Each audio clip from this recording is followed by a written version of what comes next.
Hello everyone. आज हम part 4 करेंगे पॉलिटी का। तो वो टॉपिक है राष्ट्रपति, उपराष्ट्रपति, मंत्रिपरिषद, महान्यायवादी, संसद, राज्यसभा और लोकसभा। क्वेश्चन नंबर 28 है, which of the following constitutional amendment in India made judiciary subservient of parliament? निम्न में से किस संविधान संशोधन ने भारत न्यायपालिका को संसद के अधीन बना दिया? तो कौन सा था 42nd constitutional amendment? Option number A हो जाएगा। क्वेश्चन नंबर 29 है, the prime minister Lal Bahadur Shastri faced which of the following issues challenging the basic values and goals of Indian nation? प्रधानमंत्री लाल बहादुर शास्त्री ने भारतीय राष्ट्र के आधारभूत मूल्यों एवं उद्देश्यों को चुनौती देने वाले निम्न में से किन मुद्दों का सामना किया था? तो इसका ऑप्शन है, प्रधानमंत्री लाल बहादुर शास्त्री के कार्यकाल 1965 to 1966 में भारत के समक्ष खाद्यान्न की समस्या, भारत पाकिस्तान युद्ध तथा दक्षिण में हिंदी विरोधी आंदोलन का सामना करना पड़ा था। और उन्होंने क्या नारा दिया था? जय जवान जय किसान। तो इसका ऑप्शन हो जाएगा D, more than one of the above. एक सामाजिक एवं आर्थिक रूपांतर हेतु अन्न की कमी हो गई थी, shortage of food for social and economic transformation and the war with Pakistan in 1965। तो क्वेश्चन नंबर 30 हो जाएगा, who among the following had been the first unopposed and unanimously elected president in India? निम्नलिखित में से कौन भारतवर्ष के प्रथम निर्विरोध एवं सर्वसम्मति से निर्वाचित राष्ट्रपति हुए थे? ये सबको पता है, नीलम संजीव रेड्डी थे। भारत में प्रथम निर्विरोध एवं सर्वसम्मति से राष्ट्रपति निर्वाचित होने वाले राष्ट्रपति नीलम संजीव रेड्डी थे। यह वर्ष 1977 से 1982 तक भारत के छठे राष्ट्रपति के रूप में कार्य किया। डॉक्टर राजेंद्र प्रसाद भारत के प्रथम राष्ट्रपति थे। Which of the following is the record of suspension of MPs in the new Parliament House of India? Bharat के नए संसद भवन में सांसदों के निलंबन का रिकॉर्ड निम्नलिखित में से कौन सा है? भारत के नए संसद भवन में सांसदों के निलंबन का आंकड़ा 146 तक पहुंच गया है। इसमें सर्वाधिक कांग्रेस सांसद 58 हैं, डीएमके के 21 सांसद हैं और तृणमूल कांग्रेस के 21 सांसद हैं। तो इसका ऑप्शन क्या हो जाएगा? More than one of the above.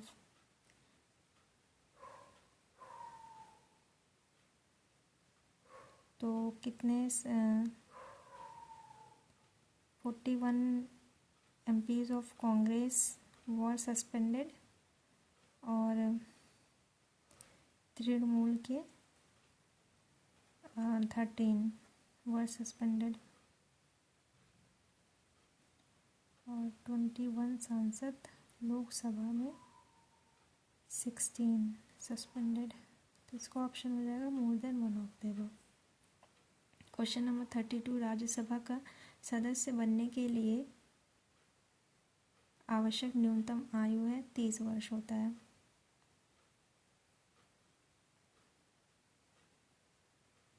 और लोकसभा के लिए 25 वर्ष होता है। राज्यसभा के लिए कम से कम 30 वर्ष होता है और लोकसभा के लिए कम से कम 25 वर्ष होता है। क्वेश्चन नंबर 33 है, भारत के नए संसद भवन को देश को कब समर्पित किया गया? कब समर्पित किया गया? ये 10 दिसंबर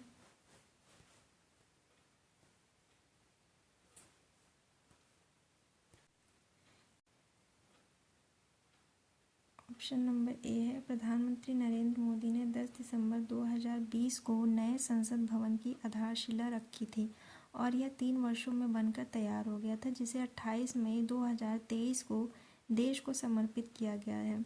इसका डिज़ाइन बिमल पटेल ने तैयार की है। इसमें कुल 1272 सीटें हैं, जिसमें लोकसभा की 888 सीटें और राज्यसभा की 384 सीटें हैं। नए संसद भवन को संविधान सदन के नाम से जाना जाता है। तो इसका ऑप्शन हो जाएगा 28 मई 2023। भारत के नए संसद भवन को देश को कब समर्पित किया गया था? 28 मई 2023 को किया गया था। और इसका डिज़ाइन तैयार किसने किया था? विमल पटेल ने किया था। इसमें कितने सीट्स हैं? 1272 सीट्स हैं। लोकसभा में 888 सीट हैं और राज्यसभा में 384 सीट हैं। और नए संसद भवन को संविधान सदन के नाम से जाना जाता है। और नरेंद्र मोदी जी ने ही इसकी आधारशिला रखी थी, जो कि कब रखी थी? 10 दिसंबर 2020 में। और तैयार कब हुई? 3 साल में, 2023 और 28 मई में। आई होप ये आपको याद हो गया होगा। क्वेश्चन नंबर 34, भारत की नव उद्घाटित संसद में सांसदों के लिए कुल कितनी सीट्स हैं? तो अभी हमने याद किया कितनी सीट्स थी? 1272, और जिसमें लोकसभा में 888 थी और राज्यसभा में 384 थी। क्वेश्चन नंबर 35, भारत की संसद के नए भवन के प्रभारी वास्तुकार का क्या नाम था? तो ये क्या नाम था? बिमल पटेल नाम था। तो एक क्वेश्चन से तीनों क्वेश्चन हमारे सॉल्व हो गए। अब हमारा नेक्स्ट टॉपिक है संघ की न्यायपालिका, भारत का नियंत्रक एवं महालेखा परीक्षक। क्वेश्चन नंबर 36 है, which of the following facts are mentioned in the decision of the supreme court regarding Bilkis Bano? Bilkis Bano के संबंध में सर्वोच्च न्यायालय के फैसले में निम्नलिखित में से कौन सा तथ्य वर्णित है? तो इसका हमने पढ़ना पड़ेगा पूरा। Which of the following facts are mentioned in the decision of the Supreme Court regarding Bilkis Bano? Bilkis Bano ने 30 नवंबर 2022 को सर्वोच्च न्यायालय में समयपूर्ण दोषियों की रिहाई को चुनौती दी। बी है, 23 अप्रैल 2019 को सर्वोच्च न्यायालय ने बिल्किस बानो को गुजरात सरकार से 50 लाख रुपए का मुआवजा दिलाया था। On 23rd April 2019, the Supreme Court granted compensation of rupees 50 lakh to Bilkis Bano from the Gujarat government.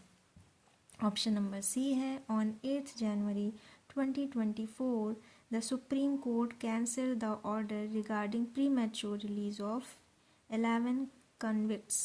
8 जनवरी 2024 को सर्वोच्च न्यायालय ने 11 दोषियों को समयपूर्ण रिहाई करने संबंधी आदेश को रद्द कर दिया। क्वेश्चन ऑप्शन नंबर डी है, justice B V. Nagarathna and justice Ujjal Bhuyan gave the decision. न्यायमूर्ति बी.वी. नागरत्ना और न्यायमूर्ति उज्ज्वल भुइया ने निर्णय दिया। तो इसका आंसर हो जाएगा, ये वाला तो सही है कि बी.वी. रत्ना और उज्ज्वल भैया ने गुजरात सरकार के फैसले को रद्द कर दिया था। और बिल्किस बानो केस प्रकरण वर्ष 2002 का है। इस केस में 11 दोषियों को आजीवन कारावास की सज़ा दी गई थी। तो इसमें लिखा गया ना कि 11 को समयपूर्ण रिहाई करने संबंधी आदेश को रद्द कर दिया। नहीं, 11 को 23 अप्रैल 2019 को सुप्रीम कोर्ट ने गुजरात सरकार को 50 लाख रुपए मुआवजा देने का निर्देश दिया था। तो ये तो सही है कि 2019 को सर्वोच्च न्यायालय ने बिल्किस बानो को गुजरात सरकार से 50 लाख रुपए का मुआवजा दिलाया था। 15 अगस्त 2022 को गुजरात सरकार ने इन दोषियों को रिहा कर दिया। सितंबर 2022 में बिल्किस बानो ने सुप्रीम कोर्ट का दरवाज़ा खटखटाया और सुप्रीम कोर्ट की 2 सदस्यीय बेंच बी.वी. नागरत्ना एवं उज्ज्वल भुइया ने गुजरात सरकार के फैसले को रद्द कर दिया। तो इसमें एक से ज़्यादा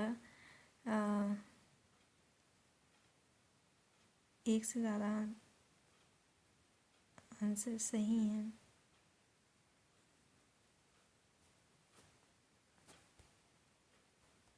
डी ऑप्शन हो जाएगा। क्वेश्चन नंबर 37 है, निम्नलिखित में से भारतवर्ष में विधि की शून्यता का कौन सा पहलू पाया जाता है? तो इस तरह के क्वेश्चंस थोड़े से ट्रिकी होते हैं क्योंकि हमें इनका डीप नॉलेज होना चाहिए। अगर हमें डीप नॉलेज नहीं है तो हम कैसे पता करेंगे कि इसमें से एक से ज़्यादा आंसर सही हैं? तो इसका भी ऑप्शन एक से ज़्यादा सही है। भारतवर्ष में विधि शून्यता का पहलू निम्नलिखित संदर्भ में पाया जाता है, जिसमें न्यायपालिका विवादित कार्यपालिका आदेश या विद्यायी उपायों को पूर्णता या उसके भाग को शून्य घोषित कर सकती। तो ये सही है। एक शून्य विधि को संवैधानिक संशोधन के माध्यम से राज्य द्वारा पुनर्जीवित किया जा सकता है, तो सी भी सही है। और एक संविधि पूर्णता या आंशिक रूप से शून्य घोषित की जा सकती है, तो बी ऑप्शन भी सही है। तो इसमें सारे ऑप्शन सही हैं। क्वेश्चन नंबर 38 है, India has the integrated judiciary because Bharat एकीकृत न्यायपालिका रखता है, क्यों रखता है? चलिए हम देखते हैं कि क्यों रखता है।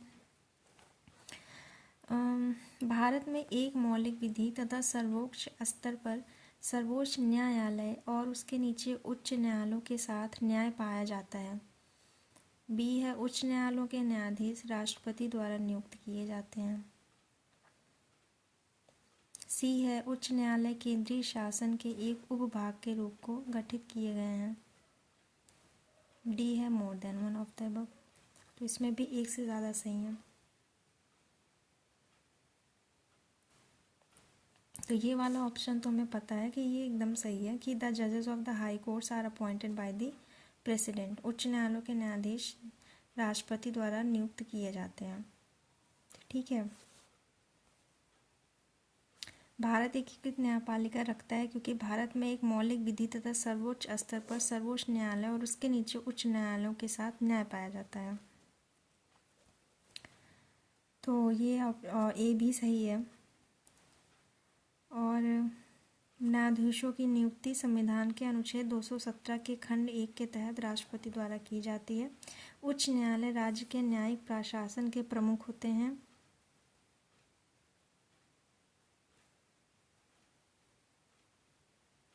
उच्च न्यायालय केंद्रीय शासन के एक उपभाग के रूप में गठित किए गए हैं। तो ये वाला भी सही है। तो इसमें ए बी सी, इसमें तीनों ऑप्शन सही हैं। तो डी हो जाएगा, more than one of the above. 39 भारतीय सर्वोच्च न्यायालय ने किस मुकदमों में सर्वप्रथम संविधान के मूल ढांचे का सिद्धांत दिया है? तो कौन से? केशव नंदा भारती बनाम केरल राज्य में। बी ऑप्शन हो जाएगा। भारतीय सर्वोच्च न्यायालय ने केशव नंदा भारती बनाम केरल राज्य में सर्वप्रथम संविधान के मूल ढांचे का सिद्धांत दिया। इस निर्णय में सर्वोच्च न्यायालय ने कहा कि संसद मौलिक अधिकारों को संशोधित या सीमित कर सकती है, किंतु संविधान के अनुच्छेद 368 से संसद को संविधान के मूल ढांचे बेसिक स्ट्रक्चर में परिवर्तन का अधिकार प्राप्त नहीं होता है। क्वेश्चन नंबर 40 है, कॉलेजियम प्रणाली के बारे में निम्नलिखित कथनों पर विचार कीजिए। चलिए विचार करते हैं। सुप्रीम कोर्ट कॉलेजियम एक 5 सदस्यीय निकाय है जिसकी अध्यक्षता भारत के मौजूदा मुख्य न्यायाधीश CJI करते हैं और उस समय इसमें न्यायालय में कार्यरत 4 अन्य वरिष्ठतम न्यायाधीश शामिल होते हैं। संसद ने विधि द्वारा कॉलेजियम प्रणाली का आरंभ किया है। उच्चतम न्यायालय और उच्च न्यायालयों के न्यायाधीशों की नियुक्ति कॉलेजियम प्रणाली के माध्यम से ही की जाती है। कॉलेजियम प्रणाली की शुरुआत वर्ष 1993 में फर्स्ट न्यायाधीश PN भगवती के ऐतिहासिक फर्स्ट जज मामले में के उपलक्ष्य में की गई थी। तो इसमें भी more than one of the above ऐसा कोई ऑप्शन नहीं है। इसमें 1 है, 1 और 2 है, 3 और 4 है, 1 और 3 है। तो इसमें पहला और 3 ही सही है। सुप्रीम कोर्ट कॉलेजियम एक 5 सदस्यीय निकाय है। 5 सदस्यीय निकाय है जिसकी अध्यक्षता भारत के मौजूद मुख्य न्यायाधीश CJI करते हैं और उस समय इसमें न्यायालय में कार्यरत 4 अन्य वरिष्ठतम न्यायाधीश शामिल होते हैं। उच्चतम न्यायालय और उच्च न्यायालयों के न्यायाधीशों की नियुक्ति कॉलेजियम प्रणाली के माध्यम से ही की जाती है। उच्च न्यायालय, हाई कोर्ट और सुप्रीम कोर्ट के जो न्यायाधीश होते हैं, जज होते हैं, उनकी नियुक्ति कॉलेजियम प्रणाली के माध्यम से ही की जाती है। और कॉलेजियम प्रणाली 5 सदस्यीय निकाय है जिसकी अध्यक्षता CJI करते हैं और इस समय इसमें न्यायालय में कार्यरत 4 अन्य वरिष्ठतम न्यायाधीश शामिल होते हैं। अब हमारा नेक्स्ट टॉपिक है राज्यों के उच्च न्यायालय अधीनस्थ न्यायालय संघ राज्य क्षेत्र। क्वेश्चन नंबर 41 है, उच्च न्यायालय में न्यायाधीशों की संख्या निर्धारित करने का अधिकार निम्नलिखित में से किसके पास होता है? तो हमें पता है किसके पास होता है, राष्ट्रपति के पास होता है। कौन से आर्टिकल के उससे?